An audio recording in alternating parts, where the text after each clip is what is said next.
बिस्मिल्लाहिर्रहमानिर्रहीम, अस्सलाम वालेकुम। आज 10 जुलाई है और दिन है जुमेरात का। ख़बर 2 दिन से डिस्कस हो ही रही है कि 27 यूट्यूब चैनल बंद करने का हुक्म जारी कर दिया है जज मोहम्मद अब्बास शाह साहब ने।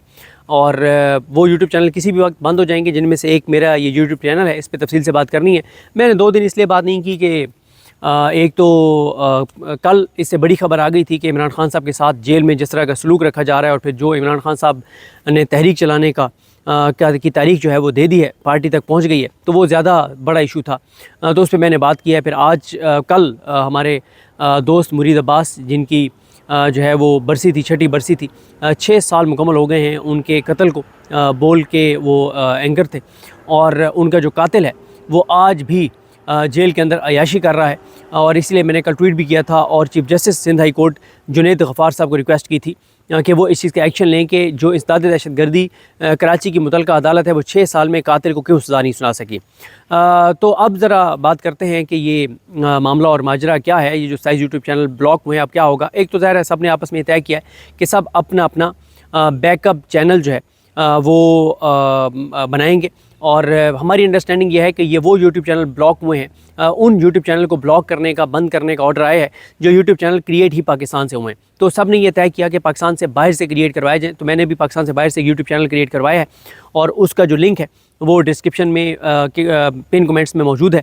और व्हाट्सएप चैनल भी एक आजकल कम्युनिकेशन का ज़रिया है, तो उसका भी जो लिंक है वो डिस्क्रिप्शन में और कमेंट्स में मौजूद है। अगर कोई ज्वाइन करना चाहता है तो कर ले। आपको पता है कि मैंने जब से यूट्यूब शुरू किया है, मैंने आज तक नहीं कहा कि मेरे चैनल को फॉलो करें, घंटी का बटन दबाएं और कमेंट्स करें। मैं ये ज़ाती तौर पे ये समझता हूँ कि ये लोगों की एक अपनी एक चॉइस है कि वो अगर किसी चैनल को ज्वाइन करना चाहते हैं तो वो ज्वाइन करें, वरना आपका बार बार कहना। लेकिन कुछ लोगों की ये भी राय है कि जब आप कई बार कहते हैं तो लोगों के जहन में नहीं होता कि यार इस चैनल को फॉलो भी करना है, तो जब आप कहते हैं तो उनके जहन में आ जाता है और वो फॉलो कर लेते हैं। लेकिन मैंने खैर कभी ये बात नहीं की। अब आए इस बात पर कि अब क्या होगा। इस फैसले से, इन 27 यूट्यूब चैनल्स को बंद करने से इस निज़ाम को फ़ायदा क्या होगा। देखें, उस पर जाने से पहले मैं एक चीज़ अर्ज़ कर देता हूँ। इसमें कोई शक नहीं है कि कई बार हम जो है वो उन रेड लाइंस को भी क्रॉस कर जाते हैं जो वाकई रेड लाइंस हैं। एक तो वो रेड लाइंस हैं ना जो पिछले 3 साल में बनाई गई हैं, कि वो रेड लाइंस क्या हैं कि आपने मरीम नवाज़ को कुछ नहीं कहना क्योंकि वो लाडली हैं। उनको वो अपनी सीट हार गई थी एमपीए की, लेकिन उनको वो लाडली हैं, उनको बनाया गया, तो उनके ऊपर बात ना करें। फिर ये भी इसको भी रेड लाइन समझा जाता है कि आप इमरान खान का जिक्र क्यों करते हैं। इसको भी रेड लाइन समझा जाता है कि आप पाकिस्तान के अंदर जबर बर्बरियत के ऊपर बात क्यों करते हैं। इसको भी रेड लाइन समझा जाता है कि 8 फरवरी के इलेक्शन की धांधली के ऊपर आप बात कैसे करते हैं। इसको भी रेड लाइन समझा जाता है जब आप ये कहते हैं कि 17 सीटर पार्टी को पाकिस्तान पर मुसल्लत कर दिया गया है। इसको भी रेड लाइन समझा जाता है जब हम 9 मई का जिक्र करते हैं कि इमरान खान की ये बात दुरुस्त है कि CCTV फुटेज सामने आनी चाहिए, आज़ाद एक जुडिशल कमीशन बनना चाहिए। इस चीज़ को भी रेड लाइन समझा जाता है जब हम 26 नवंबर की बात करते हैं कि गोली क्यों चलाई। इस चीज़ को भी रेड लाइन समझा जाता है जब हम ये कहते हैं कि इस हुकूमत ने पाकिस्तान को तबाह और बर्बाद कर दिया है। इस चीज़ को भी रेड लाइन समझा जाता है जब हम कहते हैं कि काजी फाइज ईसा एक घटिया इंसान था, उसने पाकिस्तान को बहुत नुकसान पहुँचाया है।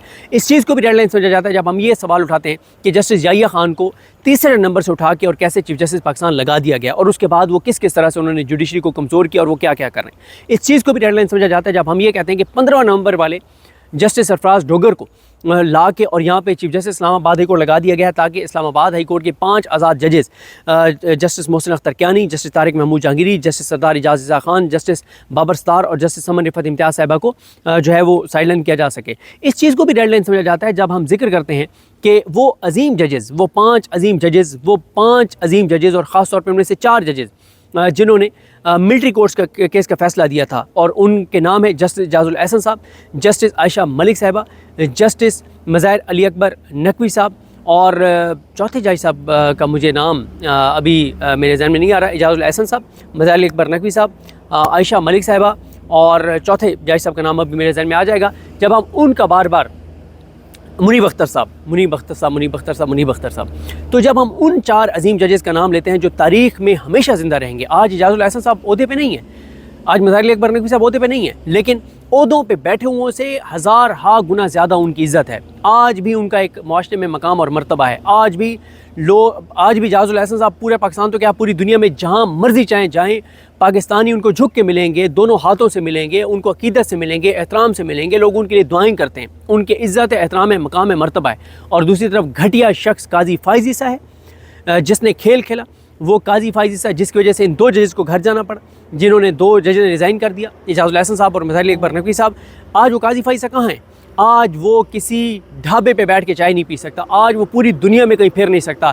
जनाजे में जाना था तो अपनी शक्ल तब्दील करके उसको एक जनाजे में जाना पड़ा। तो ये हालात हैं। तो इज़्ज़त ज़िल्लत का तल्लुक़ जो है वो ओहदों से नहीं है, तो इज़्ज़त ज़िल्लत किरदार से बनती है। तो खैर ये सारी रेड लाइन समझी जाती हैं, लेकिन इन तमाम रेड लाइन्स को हम ये समझ के अबूर करते हैं कि ये हमारे नज़दीक कोई रेड लाइन नहीं है। हाँ, कुछ चीज़ें ऐसी हैं जो वाकई रेड लाइन है, जिस पे नहीं करना चाहिए। कई बार हम जज्बात में आके, गुस्से में आके रिएक्ट करते हुए कर जाते हैं, नहीं करना चाहिए। और जब हम वो रेड लाइन्स क्रॉस कर लेते हैं जो नहीं करनी चाहिए, तो क्या उस पर हमारा एहतसाब होना चाहिए? बिल्कुल होना चाहिए, लेकिन उसका एक तरीक़ाकार है। अगर मुझे एक तरीके से बुला के अदालत पूछेगी और मुझे रियलाइजेशन होगी, मैं माजरत भी कर लूँगा कि मुझे नहीं करना चाहिए था, तो आइंदा मैं मोहतात हो जाऊँगा। लेकिन मसला ये है कि इतनी रेड लाइन्स बना दी गई हैं कि जिनको हम नहीं मानते, हम इस हुकूमत को कभी भी नहीं मानते। ये हुकूमत एक गैर आइनी हुकूमत है, ये एक नाजायज़ हुकूमत है जिसकी सियासी पैदाइश ही नाजायज़ है। कैसे इस हुकूमत को माना जा सकता है? कैसे 26वीं आइनी तरमीम को माना जा सकता है? कैसे इस जुडिशरी के ऊपर बात ना करें? देखें, आज हमारी बातें रियासी इदारों को बुरी लग रही हैं, आज बुरी लग रही हैं। मैं आज आपको बता रहा हूँ, आज से 10, 12, 15 साल बाद यही रियासी इदारे होंगे, यही इस्टेब्लिशमेंट होगी, जिनके उस वक्त के बैठे हुए लोग इस बात का एतराफ़ करेंगे कि 2025 में ये 2024-25 में ये बहुत बड़ा जुल्म हुआ था पाकिस्तान के साथ। जब 26वीं आइनी तरमीम की गई थी, उससे लोगों का अदालतों पर एतमाद ख़त्म हुआ, लोगों ने कानून हाथ में लेना शुरू किया। 9 लोग अदालतों के अंदर कत्ल हो चुके हैं 3-4 हफ्तों में पंजाब के अंदर, क्योंकि लोगों का एतमाद ख़त्म हो गया। हम ये बात मैं अल्लाह को गवाह बना के कह रहा हूँ कि मैं दिल से ये बात समझता हूँ कि ये 26वीं आइनी तरमीम पाकिस्तान के लिए बहुत नुकसानदेह है। ये 26वीं आइनी तरमीम जो है, ये पाकिस्तान को कमज़ोर कर देगी, ये पाकिस्तान को कमज़ोर करेगी। इससे क्योस, अनारकी और खाना जंगी होगी मुल्क के अंदर। तो मेरी एक राय है, मेरी राय से अगर किसी को इख्तलाफ है तो वो दलाइल से मुझसे बात कर ले, वरना मेरी एक राय है और मैं इस बात को कहता रहूँगा। लेकिन जो रेड लाइन्स क्रॉस नहीं करनी चाहिए, जो हम करते हैं उस पर हमें काबिल एहतसाब होना चाहिए, हमें नहीं करना चाहिए। लेकिन उसका एक तरीका है और उस तरीके के मुताबिक हमसे बात की जाएगी तो हमें रियलाइजेशन होगी, कानून के मुताबिक हमसे पूछ की जाएगी, हम बिल्कुल हाजिर हैं। लेकिन ये जो तरीका है ना कि आप 27 यूट्यूब चैनल्स बंद कर देंगे, अब आए इस बात पर। मैं कई दोस्तों को मैंने एक बात की, जब मुझे लोगों ने फ़ोन किया, मैं उन सब लोगों के नाम तो नहीं ले सकता, लेकिन सब के मशकूर हूँ जिन लोगों ने कॉल्स की। उन्होंने कहा कि हम हर हवाले से हाजिर हैं, आप जो हमारी आपको हेल्प चाहिए हम हाजिर हैं। तो अल्लाह ताला उन सब लोगों को सलामत रखे जो बड़ी मोहब्बत करते हैं और जो मुझे नहीं, हर उस डिजिटल मीडिया पे बात करने वाले को सपोर्ट करते हैं जो इस वक्त वो बात करता है जो बात करनी चाहिए। लेकिन इस सारी बातों से हट जाएं। ये 27 यूट्यूब चैनल, हसनैन रफ़ी का यूट्यूब चैनल, मतीउल्लाह जान साहब का यूट्यूब चैनल, असतूर साहब का, डॉक्टर मुईद पीरज़ादा, इमरान रियाज़ और वो सारे नाम जो यूट्यूब चैनल्स हैं, एंड में दोबारा नाम भी ले दूँगा, ये अहमद दोनानी साहब, ये सारे यूट्यूब चैनल्स अगर बंद हो जाएंगे तो उसके बाद क्या होगा? क्या यहाँ पाकिस्तान के लोग इस निज़ाम के सामने सरेंडर कर देंगे? क्या पाकिस्तान के लोग इस निज़ाम को तस्लीम कर लेंगे? क्या पाकिस्तान के लोग इस नून लीग से सौदेबाजी कर लेंगे? ऐसा हरगिज़ नहीं है। वजह बता देता हूँ। देखें, पाकिस्तान के अंदर, चाहे वो पंजाब के अंदर रह रहा है, KP के अंदर रह रहा है, बलूचिस्तान के अंदर रह रहा है, सिंध के अंदर रह रहा है, GB के अंदर, जहाँ भी AJK में जहाँ भी रह रहा है, देखें हर घर में बिजली का बिल आता है, हर महीने आता है। हर घर में गैस का बिल आता है, हर महीने आता है। हर घर में रहने वाले लोग जो हैं उनके पास बाइक है, गाड़ी है, वो पेट्रोल और डीजल डलवाते हैं, वो जो है वो बच्चों की फ़ीस देते हैं, वो घर का किराया देते हैं, वो जो डेली घर में चीज़ें इस्तेमाल होती हैं वो जाके उनकी ख़रीदारी करते हैं। घर में अगर कोई खुदा न खास्ता बीमार है तो वो मेडिकल स्टोर से मेडिसिन लेते हैं। अल्लाह ना करे किसी को जाना पड़े हस्पताल में तो वो हस्पताल अगर कोई जाता है, या किसी सरकारी महकमे में, इदारे में काम पड़ जाए तो वहाँ चला जाता है, तो उसको पता चल जाता है कि मुल्क कैसे चल रहा है, उसको पता चल जाता है कि मुल्क कैसे चल रहा है। तो बात यह है कि हमारे बताने या ना बताने से कोई फ़र्क नहीं पड़ेगा, हमारे बोलने या ना बोलने से कोई फ़र्क नहीं पड़ेगा। पाकिस्तान का हर पाकिस्तानी इस वक्त इस निज़ाम की वजह से शदीद तकलीफ़ में है। करोड़ों लोग बेरोज़गार हो गए।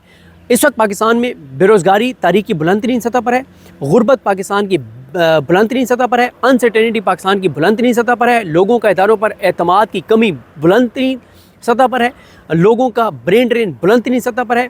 हर दूसरा पाकिस्तानी पाकिस्तान छोड़ के जाना चाहता है। हर पाकिस्तानी इस वक्त जो है वो ज़हनी इस्तराब का शिकार है।